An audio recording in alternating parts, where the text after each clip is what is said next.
Živijo!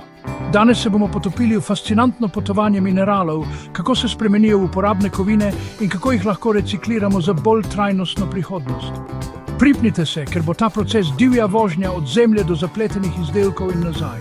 Najprej imamo pridobivanje mineralov. Tukaj se vse začne. Minerale kopljemo iz zemlje z rudarjenjem, bodisi iz odprtih kopov ali globoko pod zemljo. Govorimo o kamninah, kot so železova ruda, boksit za aluminij in bakrove rude med drugim.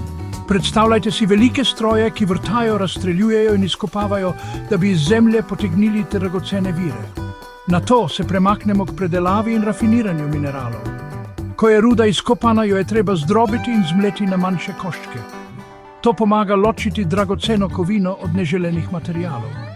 Naprimer, železova ruda se tali v peči z ogljikom, da se proizvede staljeno železo, medtem ko se baker pogosto pridobiva s postopkom imenovanim elektroliza. To je kot ogromen komplet za kemijo, ki prečiščuje surovino v čiste kovine. Zdaj pa se pogovorimo o izdelavi kovin.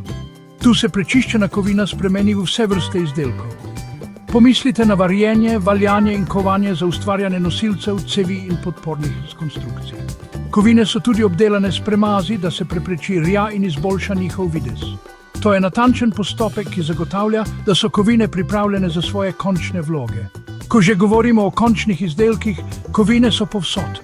Od nebotičnikov in mostov v gradbeništvu do motorjev in šasij v avtomobilih, celo do drobnih komponent v vaši elektroniki.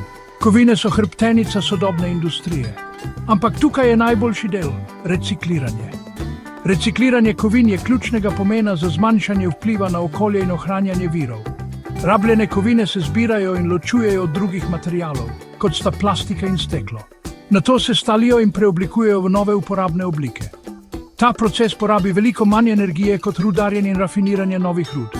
Prednosti recikliranja kovin so ogromne. Prihrani energijo, zmanjša potrebo po rudarjenju in zmanjša onesnaževanje ter emisije toplogrednih plinov. Z recikliranjem ne dajemo le starim kovinam novega življenja. Prav tako delamo planet boljši kraj. Torej, potovanje od minerala do kovine in nato do recikliranega izdelka je vitalen cikel v našem industrijskem svetu. Z recikliranjem ne ohranjamo le virov, ampak tudi prispevamo k bolj trajnostni prihodnosti. Ohranimo ta cikel in pozitivno vplivamo na naše okolje. Hvala, ker ste se mi pridružili pri tem raziskovanju recikliranja kovin. Če vam je bil ta video všeč, ne pozabite všečkati, se naročiti in ga deliti s prijatelji. Skupaj lahko naredimo spremembo.